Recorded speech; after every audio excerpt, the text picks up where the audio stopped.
وأشهد أن محمدا عبده ورسوله صلى الله عليه وعلى آله وأصحابه ومن تبعهم بإحسان إلى يوم الدين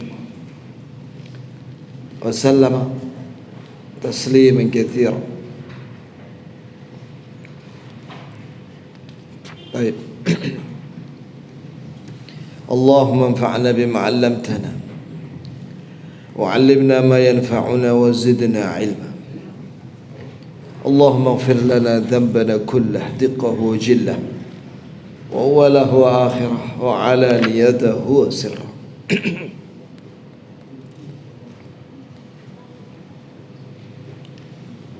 Thumma amma ba'd. Jamaah sekalian, kita lanjutkan pembacaan syarah Syarh Sunnah yang dinamakan Ithaful Qari At-Ta'liqi ala Syarh Sunnah. Syarh Sunnah karya Imam Al-Barbahari rahimahullah, sedangkan penjelasannya oleh Syekh Saleh Al-Fauzan hafidhahullah. Masih kita berkenalan dengan sahabat. Bagaimana keyakinan seorang muslim terhadap para sahabat? Natarhamu alaihim.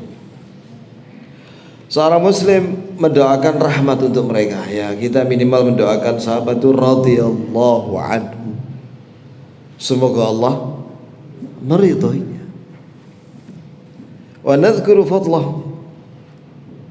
Maka kita menyebutkan kebaikan mereka saja.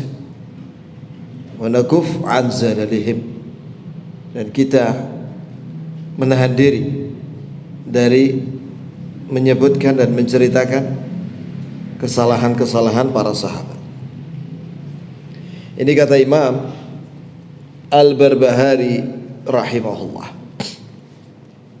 Kemudian diterangkan di sini oleh pensyarahnya hafidhahullah, haqquhum 'alaina annana nataradda anhum. Ya, kewajiban kita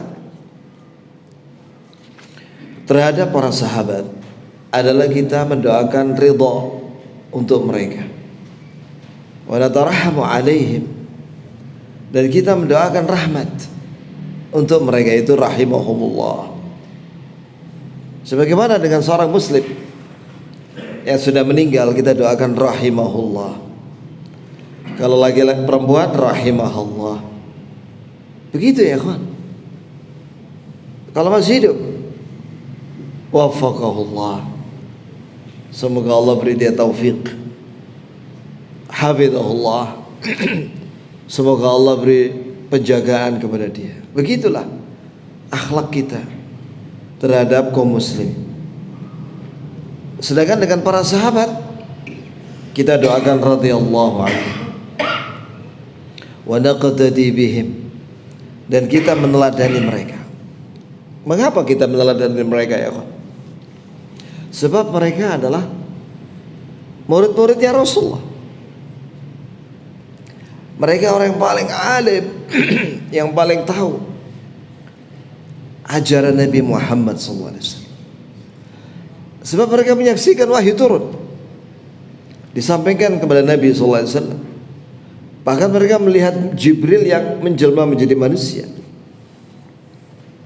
Bayangkan ya, langsung mendengar dari Rasulullah penjelasan agama Islam. Jelas mereka orang yang paling alim. Maka kita mengambil ilmu dan meneladani para sahabat. Wa nuthni alaihim. Maka kita memuji mereka.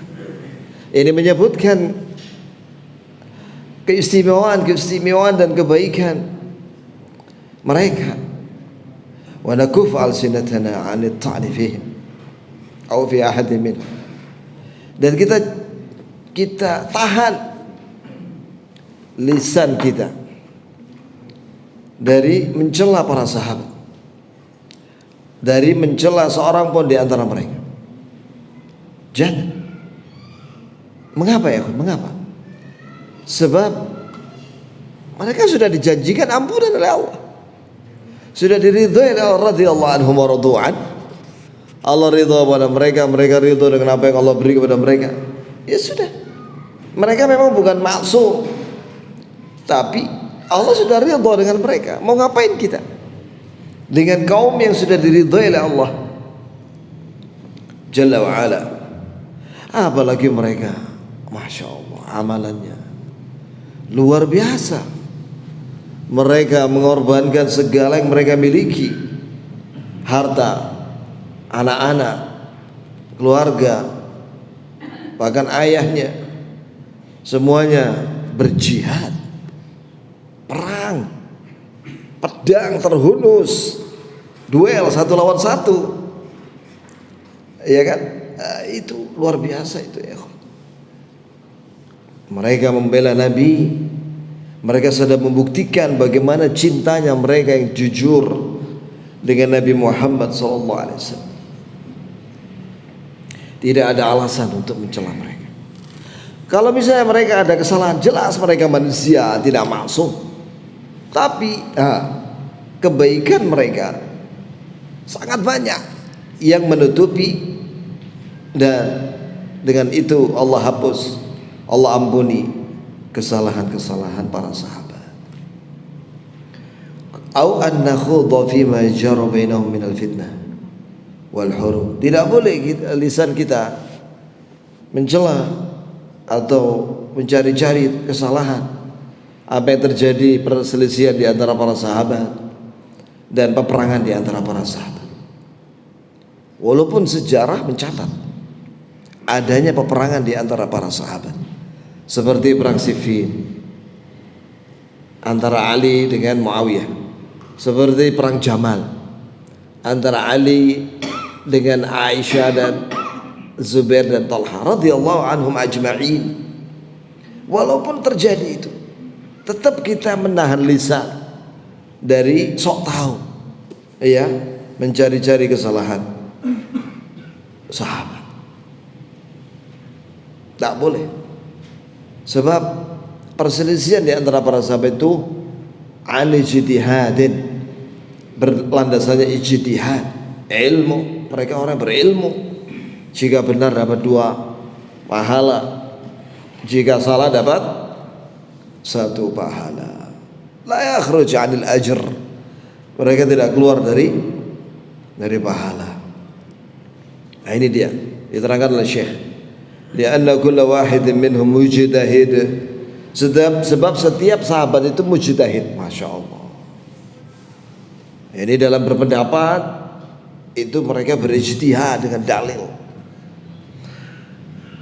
Maka faminhum mujtahid musib lahu ajran. Maka di antara sahabat ada yang berijtihad dan benar ijtihadnya, maka dia dapat 2 pahala. Pahala benar dan pahala susah payah berijtihad. Wa minhum mujtahid akhta'a lahu wa lahu ajru wahid. Di antara sahabat ada yang berijtihad salah, tapi dia mendapatkan 1 pahala. Pahala apa ya, kawan? Ijtihad. Wal khata' maghfur. Kesalahannya mujtahid diampuni. Beda dengan kita. Kalau kita salah, dosa. Mana ada kita diampuni kalau salah? Langsung dicatat dosa. Supaya diampuni, ya minta ampun. Jelas saja, Pak? Beda dengan mujtahid. Kalau dia salah, dia tidak dosa. Dia dapat pahala atas ijtihadnya. Adapun kesalahannya dimaafkan oleh Allah. Itulah kedudukan mujtahid. Ya kawan, mujtahid itu kalau dalam ilmu usul fikih syaratnya ketat ya kawan. Ada yang bilang syaratnya harus hafal Quran. Minimal dia hafal semua ayat-ayat ahkam hukum. 2, dia harus menghafal sekian ribu hadis. Minimal hadis-hadis ahkam hafal dia. Bulughul Maram itu harus hafal. Bulughul Maram, atau tahu Bulughul Maram? Kitab min Ladilatil Ahkam itu, kitab fikih fikih hadis itu harus hafal. Kemudian dia harus tahu bahasa Arab, dia harus tahu usul fikih, qawaid fiqhiyah, dan sedikit mustalah hadis, supaya dia bisa tahu, minimal tahu ini sahih enggak, istilah-istilahnya, sehingga dia ngambil dari ulama ahli hadis. Begitu ya jemaah, berat. Contohnya siapa mereka itu? Para imam yang 4, Abu Hanifah, Malik, Syafi'i, Ahmad, itu mujtahid mutlak. Jika dia salah, dapat 1 pahala, dan kesalahannya diampuni oleh Allah. Berarti selain mujtahid, jika dia berpendapat salah, langsung dihitung 1 dosa. Kita semua ini, kita orang bukan mujtahid, nggak hafal dalil kita orang. Maka kalau salah,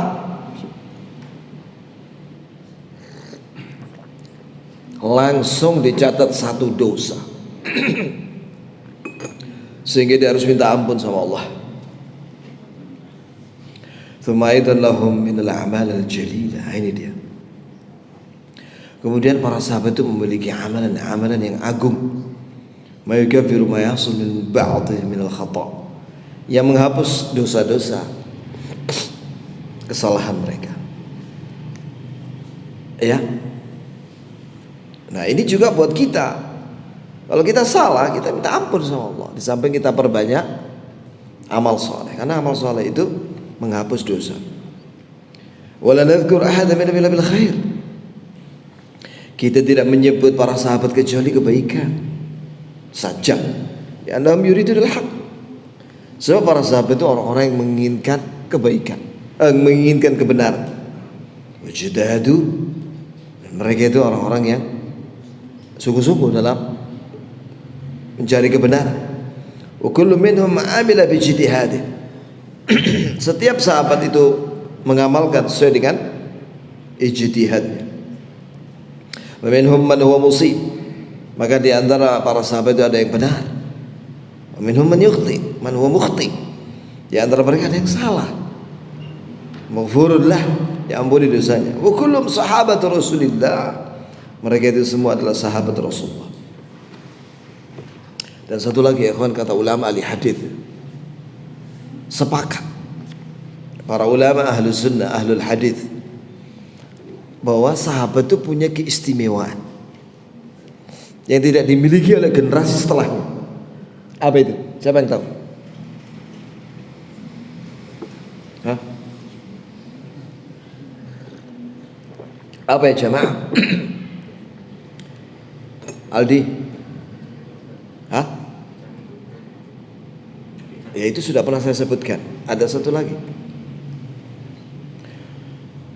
Ya, para sahabat itu semuanya udul, terpercaya. La yakdzib fi tablighil hadis wal athar. Tidak ada sahabat yang berbohong, itu tidak ada ya. Semuanya jujur. Ajib ya. Ya. Tidak ada sahabat berbohong, sengaja berbohong, itu tidak ada. Menyampaikan ayat atau hadis itu tidak ada kebohongan. Nahnu qaumun la yakdzib wa la nukdzab. La nakdzib wa la nukdzab. Kami adalah kaum, sesama kami tidak pernah berbohong di antara kami, dan kami tidak dibohongi oleh teman-teman kami. Itulah generasi sahabat. Udul, terpercaya mereka, akidahnya. Tidak ada sahabat yang melenceng ikut Syiah misalnya, nggak ada. Nggak ada sahabat ikut Khawarij, nggak ada. Nggak ada sahabat ikut Mu'tazilah misalnya, nggak ada. Inilah keistimewaan sahabat. Salimul i'tiqad. Mereka orang-orang yang selamat akidahnya, tidak menyimpang sama sekali, dan mereka tidak pernah berbohong. Itulah keistimewaan semua para sahabat. Adapun yang berbohong itu rawi setelah sahabat, dari kalangan tabi'in. Ada yang berbohong, ada. Tapi kalau sahabat tidak ada. Inilah keistimewaan generasi sahabat radhiyallahu anhum ajma'in. Wala nadkhul fi ma jara bainahum. Tidak boleh kita ikut-ikutan apa? Seolah jadi penengah. Seolah jadi penengah di perselisihan di antara para sahabat. Memangnya kita ini siapa? Ya, tidak boleh kita merasa sok lebih pintar dari para sahabat.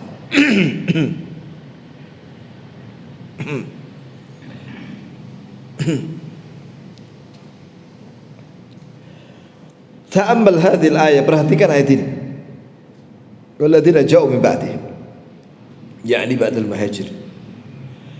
Dan orang-orang yang datang setelah muhajir wal ansar, apa yang seharusnya mereka ucapkan? Yaqulun Rabbana ighfir lana. Mereka hanya berdoa, Rabbana ighfir lana.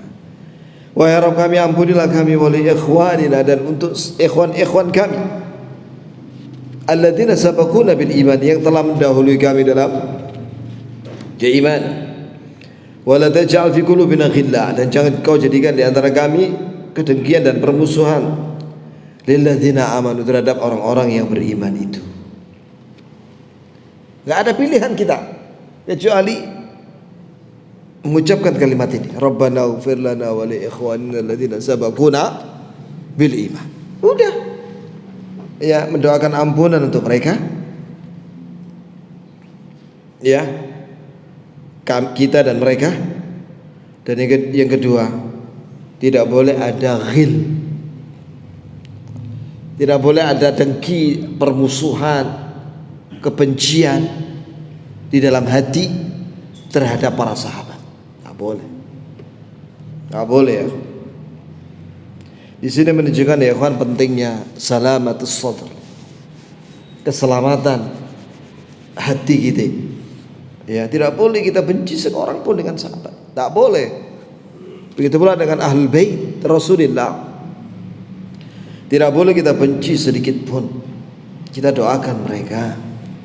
Kalau menyebut mereka, ya, baik keluarga maupun sahabat Rasulullah SAW. Antum tahu ya kawan, di dalam bab ini ada dua kelompok, ekstrem dan tafrid. Ifrat ekstrem, yang lawannya tafrid. Yang ekstrem, yang ifrat, berlebihan, seperti orang-orang Syiah. Orang Syiah ini mengkafirkan para sahabat. Mereka pakai sorban ala Iran itu, pakai jubah hitam, kemudian dia sholatnya begini-begini. Tahu tuh ketika tahiyat itu, dan diucapkan kalimatnya, ada videonya. Itu orang Kuwait yang Syiah itu, yang sekarang tinggal di Inggris, namanya Habib siapa lupa saya namanya. Ya, terkenal itu. Terkenal itu. Di dalam sholatnya dia, ketika begini-begini, tangannya digini-ginikan itu, dia melaknati Abu Bakar, Umar, dan Aisyah. Ya Allah, bayangkan deh, dalam sholat mereka melaknati Abu Bakar, Umar, dan Aisyah radhiyallahu anhu. Kaum apa seperti ini coba? Ya, zindik dah, ekstrem, berlebihan mereka. Memang siapa mereka kok bisa sebegitu bencinya dengan sahabat terbaik, Abu Bakar, Umar, dan istri Nabi yang paling dicintai Nabi itu Aisyah. Sedemikian mereka bencinya sampai melaknat di dalam sholat mereka. Itu Syiah. Alaihim la'natullah wal malaika wan nasi ajma'in. Mereka dilaknat oleh Allah dan malaikat dan seluruh manusia. Kelompok yang tafriq yaitu Khawarij. Kelompok apa? Khawarij. Mereka meremehkan para sahabat. Mereka mengaku dirinya lebih mendapatkan petunjuk dari para sahabat dan minteri sahabat, mendebat sahabat, membunuh sahabat. Ini Khawarij. Ahlus Sunnah mendoakan sahabat, mengikuti sahabat. Selamat mereka. Ahlus Sunnah selamat. Walihada yaqulu Syekhul Islam bin Taimiyah rahimahullah fi dzalik. Oleh karena itu Syekhul Islam bin Taimiyah rahimahullah berkata, min usuli ahli sunnati wal jamaah salamatu qulubihim wa alsinatihim li sahabati Rasulillah sallallahu alaihi wasallam. Di antara akidah, keyakinan, prinsip ahli sunnah wal jamaah adalah hati mereka itu selamat, lisan mereka itu selamat terhadap para sahabat. Hati mereka tidak ada kebencian terhadap para sahabat. Justru penuh dengan cinta. Cinta dengan Abu Bakar, Umar, Uthman. Ya, saya baca di itu ya ikhwan. Siyar min A'lamin Nubala karya Imam Adz-Dzahabi 16 jilid ya ikhwan. Itu membicarakan tentang Abu Bakar Siddiq. Abu Bakar itu katanya dia orangnya tinggi, kurus. Saya kadang mencari siapa ya ikhwan kita, kakek-kakek itu yang tinggi, kurus, itu jenggot. Ya, orang Arab maksudnya. Nah, kita bayangkan itu kayak Abu Bakar lah gitu ya. Ya, karena begitu ceritanya, dia tinggi, kurus. Abu Bakar Siddiq radhiyallahu anhu. Ya, kita kepengen ketemu beliau nanti di akhirat. Karena kita mencintai Abu Bakar. Kita mencintai Umar. Kayak apa Umar? Umar sampai setan aja takut sama dia. Jadi kalau Umar jalan satu jalan, maka jin tidak berani lewat situ. Lewat jalan lain dia, jinnya. Setan. Masya Allah ya, wibawa sekali ini ya Umar bin Khattab radhiyallahu anhu. Kangen kita, pengen ketemu kita di akhirat. Kayak apa orangnya ya kan? Penasaran kita orang. Maka kita mencintai mereka. Anta ma'aman ahbabta. Kau di akhirat bersama yang kau cintai di dunia. Itu kata Rasulullah. Almar'u ma'aman ahabba. Seseorang itu di akhirat yang bersama yang dia cintai di dunia. Kata Anas, kami tidak pernah mendengar hadis yang lebih menyenangkan daripada hadis ini. Maksudnya yang paling bahagia gitu ya. Yaitu Nabi mengatakan kau bersama yang kau cintai. Anta ma'aman ahbabta. Kau bersama yang kau cintai di akhirat.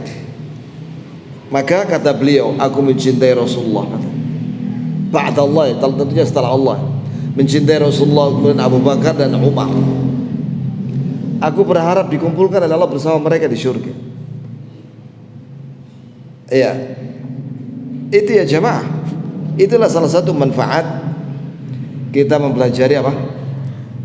Tentang sahabat. Kalau Ibnu Mas'ud diriwayatkan begitu kurus sekali sampai kayak betisnya itu krempeng. Karena saya mencari siapa ya ikhwan kita ini yang kurus, perawakannya itu kurus krempeng gitu, betisnya itu kurus. Tapi jangan menghina. Bahwasanya walaupun kurus begitu ketika sahabat yang lainnya tertawa, apa kata Rasulullah? Kalian mentertawakan kurusnya betisnya dia. Atadhakuna min diqqati saqai. Kalian mentertawakan kurusnya dua betis itu. Walladzi nafsi biyadi innahuma la athqalu min jabal Uhud yaumil qiyamah. Kedua betisnya Ibnu Mas'ud yang kurus itu lebih berat di timbangan pada hari kiamat daripada gunung Uhud. Begitu ya jemaah. Jadi kita pengen ketemu Ibnu Mas'ud, ya, Abu Hurairah yang banyak meriwayatkan hadis. Kemudian siapa lagi, Anas bin Malik yang membantu Nabi selama 9 tahun. Masya Allah. Baik. Jadi lisan kita juga selamat terhadap para sahabat. Jangan mencela sedikit pun. Jangan. Dosa besar itu. Nah ini dia. Nanti kita bawakan hadisnya. Salamatu qulubihim fala yubghiduna ahada minhum. Yani selamat hati mereka, hatinya ahli sunnah itu selamat terhadap sahabat, yani tidak membenci seorang pun di antara mereka. Alhamdulillah ya akhwan, kita diberi oleh Allah hati sama sekali tidak ada kebencian sedikit pun dengan sahabat. Kalau ada orang salah baca buku, yang dibaca bukunya Syiah. Antum tahu bukunya Syiah itu? Yang pertama kali mereka bicarakan itu awalnya tentang politik dinasti, yaitu dinasti keluarga. Yang sekarang juga lagi ramai di mobil pres ini kan, politik dinasti kan gitu kan ya. Nah, itu orang-orang yang dengki dengan sahabat itu juga membicarakan tentang politik dinasti itu. Yang dibicarakan pertama itu siapa? Muawiyah. Punya anak namanya Yazid. Nah, nanti dicari-cari kesalahannya. Dua orang itu. Orang Syiah itu paling benci dengan Muawiyah dan anaknya, yaitu Yazid radhiyallahu anhu. Baik. Setelah kena itu, meningkat lagi ke yang lainnya, yaitu Abu Musa al-Asy'ari dan sahabat-sahabat yang lain. Setelah itu dicari-cari, dihubung-hubungkan dengan Ali, kesalahannya para sahabat, padahal tidak salah sama sekali. Mereka bilang mereka merampas wasiat Rasulullah terhadap Ali untuk jadi khalifah. Dari mana ini? Kadzab. Orang Syiah itu pembohong. Mereka bilang Rasulullah berwasiat agar Ali jadi khalifah. Wallah kadzab, 100%. Bohong 100% ya kawan. Ya.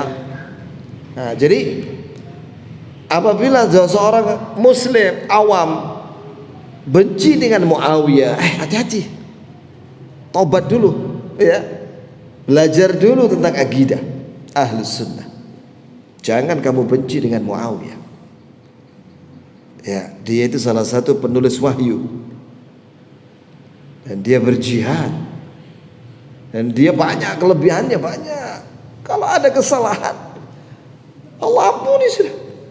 Dengan banyaknya amal soleh yang dia lakukan, gak perlu kita membenci seorang pun dari para sahabat, walaupun dia pezina yang sudah dirajam.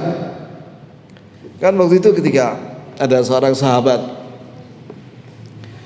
mengaku berzina di hadapan Rasulullah dan akhirnya kan dirajam toh, dilempari batu kan. Waktu itu diantara yang melempar batu itu adalah Khalid ibn Walid. Nah, ketika dilempar itu ke kepalanya itu, darahnya muncrat kena bajunya Khalid atau sahabat siapa lupa saya namanya. Maka sahabat itu mengatakan, dia mencela dan mencaci maki itu sahabat yang dirajam itu. Apa kata Rasulullah? La tasubbuh. Jangan kalian mencaci dia. Dia sudah bertobat. Sekiranya taubatnya dibagi ke 70 penduduk Madinah, diampuni semua 70 orang itu. Jadi orang kalau sudah taubat tidak boleh dicela. Masa lalunya nggak boleh. Ya, semua para sahabat dulu kan mualaf dulunya kan. Muhajirin kan masuk Islam. Dulunya kan musyrikun. Apakah boleh kita membicarakan masa jahiliyahnya para sahabat? Tidak boleh. Tidak boleh membicarakan masa lalu, itu tidak boleh. Itu ya. Karena dia sudah diampuni oleh Allah. Ngapain dibicarakan? Membicarakan dosa seorang muslim dengan tujuan untuk menghinanya, padahal dia sudah tobat, tidak akan mati orang menghina ini kecuali akan melakukan dosa seperti yang dia hina terhadap orang yang sudah taubat itu. Gak usah kita bicarakan dosa orang, dosa kita aja masing-masing. Kita hitung dosa kita ini, banyak dosa kita ini. Ya, maka kita minta ampun sama Allah dan doakan ampunan untuk orang-orang yang sudah mati, orang-orang yang sudah bertobat. Doakanlah dia ampunan. Semoga Allah ampuni kita. Barang siapa yang mendoakan ampunan untuk orang lain, orang muslim, maka Allah akan mengampuni dia. Balasan sesuai dengan perbuatan. Apabila mencela orang yang sudah mati padahal dia sudah tobat, maka dia juga akan dicela nanti dengan dosa yang pernah dilakukan oleh orang-orang yang sudah bertobat. Ya kawan, ada seorang tabi'i berkata, ittaqud dzunub, takutlah kalian dengan dosa-dosa, jangan meremehkan. Sungguh saya pernah mengucapkan 40 tahun yang lalu kepada seseorang pedagang yang bangkrut. Saya bilang, katanya ulama itu, kamu tidak akan berkah, hartamu udah habis dah. Terus saya sekarang mendapati akibat buruk dari ucapan saya itu sekarang, ini 40 tahun setelah itu, harta saya habis katanya, bangkrut ya. Sebagaimana yang saya olok-olok kepada orang. Bayangkan 40 tahun. Maka kita harus minta ampun sama Allah ya Pak.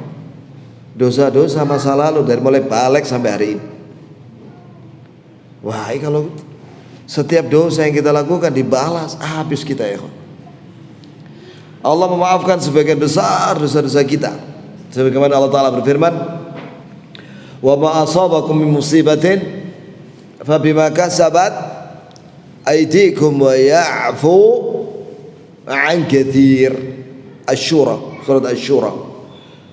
Semua musibah yang menimpa kalian itu disebabkan dosa-dosa kalian. Dan Allah telah mengampuni sebagian besar dosa-dosa kalian. Ya, ini kalau setiap dosa, semua dosa itu ada hukumannya, mampus kita orang, habis kita orang. Tapi Allah penyayang ya kawan. Allah yang kita sembah ini Maha penyayang, Maha pengampun, Maha menerima tobat, Maha baik, dermawan. Ya, rahmatnya mendahului marahnya. Itu yang harus kita sampaikan kepada manusia ya kawan. Jangan menggambarkan tentang Allah itu keren tok. Nah, ini salah ini. Berarti dia nggak kenal Allah. Memang Allah syadidul iqab, ya, bi'adlih. Allah itu maha keras siksanya dengan keadilannya bagi yang kafir. Iya. Tapi Allah itu Rahim, Rahman bil ibad, dengan hamba-hambanya yang taat. Ya. Wa kana bil mu'minina rahima. Allah sayang kepada orang mukmin. Jadi kita kalau bagaimana caranya mempraktekkan ini dua sifat ini? Yang satu bisa menyiksa dengan keras dan adil, yang satu maha sayang dengan rahmatnya. Begini penjelasannya. Allah maha keras siksanya dengan adil terhadap orang-orang yang kafir dan tidak mau bertobat. Sedangkan Allah maha sayang itu kepada hambanya yang bertobat dan kepada orang-orang mukmin yang beramal soleh. Mana dalilnya? Allah Ta'ala berfirman, qul ya ibadiyalladzina asrafu ala anfusihim la taqnatu min rahmatillah innallaha yaghfiru dzunuba jami'a innahu huwal ghafurur rahim. Katakanlah wahai Nabi bahwa Allah Ta'ala berfirman, wahai hamba-hambaku yang banyak berbuat dosa, janganlah kalian berbuat dosa dari rahmat Allah. Sungguh Allah mengampuni semua dosa bagi yang bertobat. Sungguh Dia maha pengampun lagi maha sayang kepada orang-orang yang bertobat. Jadi materi yang terbaik di penjara, lowok waru dan yang lainnya. Kalau berdakwah itu sampaikan apa? Tobat, bab tobat. Sampaikan supaya mereka gambarkan kepada mereka bahwa Allah itu masih memberi kesempatan kepada Anda, ya, untuk diterima taubat Anda, diampuni semua kesalahan Anda jika Anda bertobat. Bawakan itu, bahwa Allah itu senang dengan hamba yang bertobat. Bawakan dalil-dalilnya itu. Jangan orang sudah membunuh, merampok, ya, ditakut-takuti aja sama dia. Ente pen rokok, lu terus langsung disiapno oleh pengajian mariku delok ente ngono ya akhi, ya. Pengajian berikutnya disiapno san pisaunya ada. Bahaya. Kasih harapanlah dia untuk memperbaiki diri. Kasih kesempatan. Allah aja kasih kesempatan dia hidup. Gak langsung dimatiin sama Allah, ya. Padahal dia membunuh sekian banyak orang. Benyamin Netanyahu itu berapa yang dia bunuh sudah sekarang di Gaza itu? 16.000 ya kan yang mati di Gaza. 16.000, kebanyakan anak-anak dan ibu-ibu. Belum yang hilang di bawah gedung yang roboh itu 3.000-an orang lebih. Banyak yang mati dari Gaza itu. Wallah, saya sampai menahan diri, kita orang nggak usah membicarakan khilaf, ya. Kita mendoakan aja warga Gaza, ya.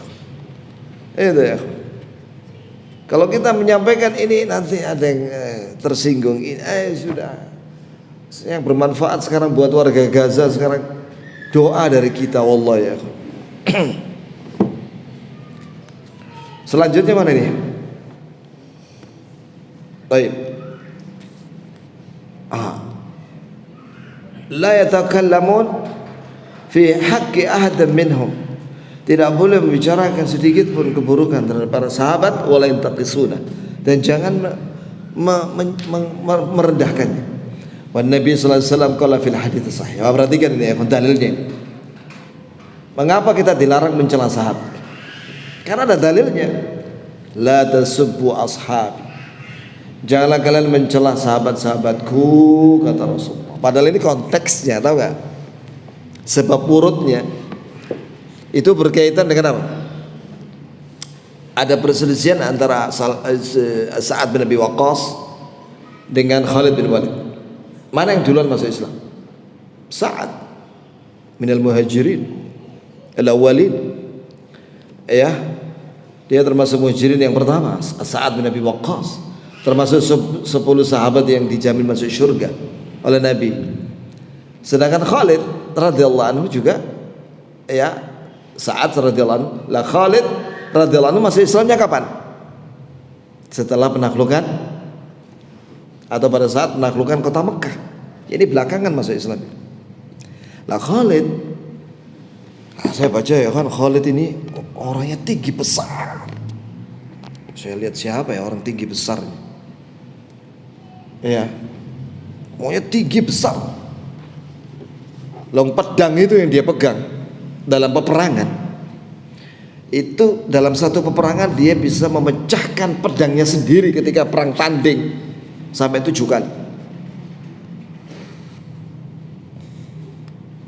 Kuat sekali, ya. Ya. Kalau zaman sekarang ini kayak orang-orang kelas berat. Kelas berat, tinggi besar.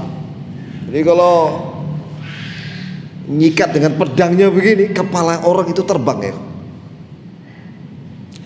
Kalau sebanding, itu baru pedangnya sampai patah, sehingga dia disiapkan oleh asistennya atau sahabat yang lainnya pedang sudah disiapin, dan dia nggak pernah kalah dalam perang. Ajib, ya, karena dia digelari oleh Rasulullah Saifullah al-Maslul. Waktu itu Khalid marah sama Sa'ad radhiyallahu anhu, maka dia mengata-ngatai dengan kalimat. Maka Rasulullah mendengar, mengetahuinya, maka Rasulullah marah sama Khalid. La tasubbu ashabi, Jangan kalian mencela sahabatku. Masya Allah. Kemudian kata Rasulullah, demi Allah yang jiwaku di tangannya, fa walladzi nafsi bi'adihi, law anfaqa ahadukum mithla uhudin dhahaba, sekiranya seorang di antara kalian, yakni selain sahabat ya, berinfak emas seberat gunung Uhud. Masya Allah, berapa ton itu ya akhi? Gunung Uhud,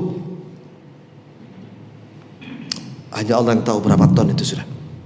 Ya, sekarang harga 1 kilo emas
udah banyak contohnya. Tapi yang jadi muskilah di masalah di sini adalah yang mencela sahabat itu orang-orang yang menisbatkan dirinya mengaku sebagai ahlu sunnah, tapi dia sudah terpengaruh dengan pemikiran Syiah, pemikiran Khawarij, yang tidak sopan dengan para sahabat. Gitu ya. Antum mau tak kasih contoh ya, kawan? Contohnya Said Qutb. Ini fakta. Said Qutb yang punya kitab Fidlalul Quran dan yang lainnya itu mencela Nabi Musa alaihissalam, mencela Uthman bin Affan radhiyallahu, mencela Nabi Musa kemudian mencela Uthman. Bicara politik menurut pemikiran dia. Wah, politik. Akhirnya dia mencela sana sini. Alhamdulillah sudah dibantah sama Syekh Rabi. Lengkap min awal ila akhir. Yang tahu ya tahu, yang enggak tahu enggak tahu. Ya sudah ya kan. Sudah bel ya. Insyaallah kita akan sambung lagi tentang ini apa namanya? Kelompok mengaku ahli sunnah tapi membenci sahabat dengan alasan mempelajari sejarah dan politik dan lain sebagainya, kemudian mencela sahabat. Maka insyaallah akan ada tambahan bantahan di lain kesempatan, insyaallah. Subhanakallahumma bihamdik, asyhadu an la ilaha illa anta, astaghfiruka wa atubu.